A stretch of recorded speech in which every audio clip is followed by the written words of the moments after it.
Bila dia nak musafir, bila dia dah musafir, tengah-tengah jalan dia nak pergi solat.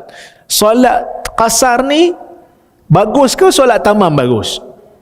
Okey. Rukhsah ni dia ada macam-macam. Ada rukhsah yang wajib, ada rukhsah yang bagus untuk dilakukan, ada rukhsah yang kalau boleh janganlah. So rukhsah ni dia ada dia punya kategori. Ada rukhsah yang wajib. Contohnya macam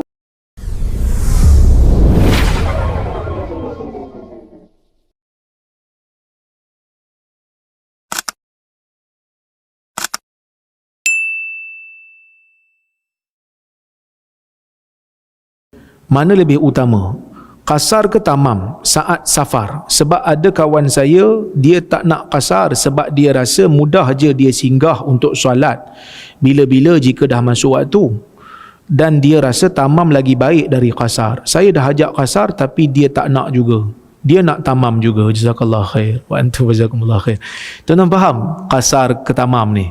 Ni budak-budak muda ni faham lah. Dia orang ni demo yang apa, rakan-rakan kuliah tuan-tuan, dia lagi pandai kadang-kadang pada ustaz. Berapa banyak ustaz dia merakam kan. Sebab tu dia mengangguk je, faham qasar dengan tamam. Qasar ni semayang 2 rakaat, kita ringkas daripada 4 bila kita musafir. Tamam tu maksudnya kita semayang 4 lengkap. So semayang yang boleh diqasarkan ni ialah zuhur, asar dan juga isyak. Subuh dengan maghrib tak ada qasar lah. Jadi bila kita musafir, cukup jarak. Kalau ikut mazhab Syafi'i dia kata 2 marhalah. Kalau ikut Ibn Taymiyah dia kata ikut uruf. Kalau ikut Syekh Osman Shibir dia kata nampak 80 km ke atas tu dah bolehlah qasar. Sebab dia kata kalau kita bergerak sejauh itu, kita lebih ada mentaliti untuk bawa bekalan dari sudut duitnya, dari sudut bagnya, sebab kita nak berjalan jauh. Kita dah ada mentaliti nak keluar daripada kawasan kita. Cuma isu ni isu khilaf, kita tahu jarak ni. Cuma kalau katalah kita ambil pendapat mazhab Syafi'i kata 2 marhalah. 2 marhalah ni pun ada yang kata 80, ada yang kata 82, ada yang kata 85, ada yang kata 89. Kenapa beza-beza ni?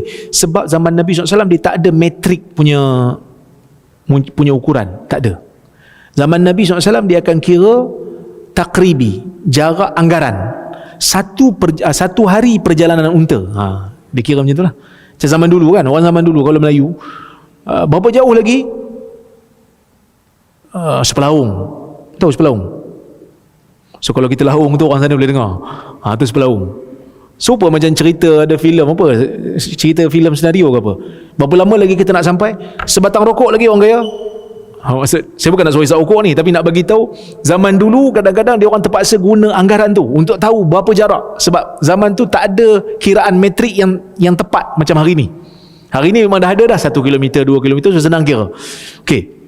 Katalah dia dah ambil pendapat satu pandangan kata okey 80 dia dah boleh musafir dah. Bila dia nak musafir, bila dia dah musafir, tengah-tengah jalan dia nak pergi solat. Solat qasar ni bagus ke solat tamam bagus? Okey. Rukhsah ni dia ada macam-macam. Ada rukhsah yang wajib, ada rukhsah yang bagus untuk dilakukan, ada rukhsah yang kalau boleh janganlah.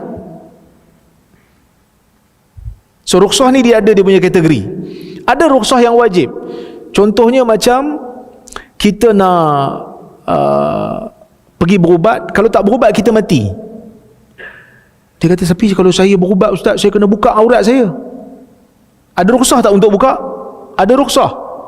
Kalau tak berubat mati, wajib tak dia berubat? Sebahagian ulama mengatakan wajib, ada yang kata sunat. Khilaf di kalangan para ulama. Tapi kalau dah sampai melibatkan nyawa kan, kita yang katalah dia doktor kan, dia ada rukhsah untuk buka dan selamatkan. Dia tak boleh kata ni aurat dia, saya tak boleh buka. Walaupun rukhsah, saya tak boleh, saya kena biarkan dia mati. Tak boleh. Wajib dia bantu. Wajib ambil rukhsah tu untuk bantu manusia. Kalau tak mati, kerana nak menghidupkan nyawa. Okey, itu yang pertama. Ada rukhsah yang lebih utama untuk tak buat. Kita musafir puasa. Elok puasa ke elok buka? Kita musafir, kita puasa. Kita boleh tak buka bila musafir? Adalah syarat-syarat dia. Tapi katalah subuh tu kita dah musafir dah. Masa subuh masuk kita dah musafir dah. Ini sepakat ulama boleh berbuka. Sebab saya tak mau masuk bab khilaf. Kalau musafir mula tengah hari ke apa tu, ada khilaf di kalangan ulama. Ini subuh-subuh tu memang kat waktu sahur tu kita dah musafir dah. Boleh tak untuk tak puasa? Boleh. Tapi bagus puasa ke bagus tak puasa? Wa antasumu khairul lakum. Kalau kamu puasa itu lebih baik untuk kamu. Ada hadis Nabi kata laisa minal bir as-siyamu fi safar. Bukanlah daripada kebaikan puasa pada waktu safar. Kita dah bincang awal-awal kuliah. Saya dah tulis dalam buku ni. Tuan-tuan ingat lagi? Tuan-tuan tak ingat? Buku pun tak ada. Jadi tak apa, saya tak marah. Hadis tu Nabi sebut untuk orang yang musafir sampai dalam keadaan dia pengsan berpuasa. Sebab tu Nabi kata berbukalah. Bukanlah satu kebaikan puasa waktu musafir ni sampai keadaan kamu macam ni. Tapi kalau dia masih bertahan, dia elok lagi, dia boleh tahan, puasa lebih bagus.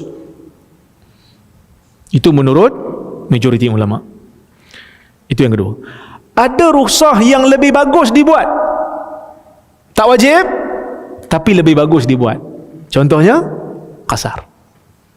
Kenapa ulama kata, majoriti ulama kata bagus qasar? Kerana ada dua sebab.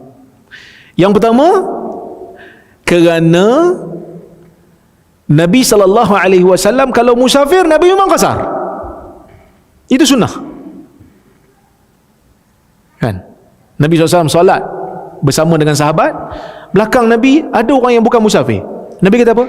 Atimmu salatakum fa inna qaumun safar. Sempurnakan salat kamu. Sebab dia orang musafir, Nabi musafir dengan beberapa orang sahabat dia.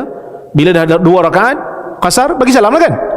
Yang ikut belakang Nabi, dia orang tamam. Yang bermukim ni, yang bermustautin ni, dia orang tamam. So Nabi kata kat dia orang lepas solat, Nabi kata atimmu salatakum, sempurnakan salat kamu, fa inna qaumun safar, kerana sesungguhnya kami ni musafir. Kami musafir. So dia orang pun bangun. Kan? Kami bangun, sempurnakan. Itu yang pertama. Sebab Nabi SAW dalam musafir memang Nabi solat qasar. Nabi lazimi solat qasar. Itu sunnah. Yang keduanya, kerana Hanafi kata wajib qasar. Majoriti ulama kata sunat qasar. Jadi keluar daripada khilaf, dituntut. Keluar daripada khilaf, digalakkan. Jadi kalau kita salat qasar, Hanafi pun kata tak apa, majoriti pun kata bagus. Jadi kita keluar daripada khilaf. Tapi saya nak juga solat tamam. Solat tamam sah lah. Taklah kita kata tak sah. Lepaslah tanggungjawab dia.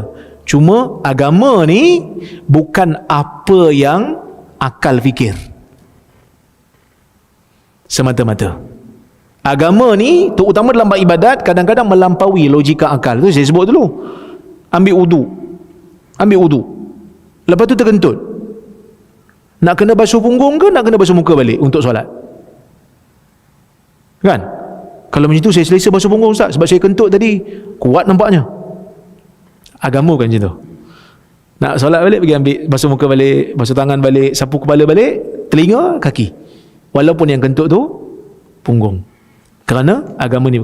Okey, itu pertama. Yang keduanya, kalau kita salat, kita musafir, kita berhenti salat kat masjid ni. Ni tempat orang musafir singgah kan. Tadi pun ramai satu bas singgah solat.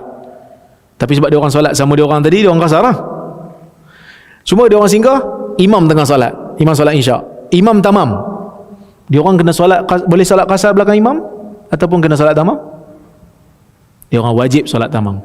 Berdasarkan riwayat Ibn Abbas, ketika mana Ibn Abbas solat di belakang imam, dia tamam. Dan Ibn Abbas kata tilkas sunnah, itulah sunnah.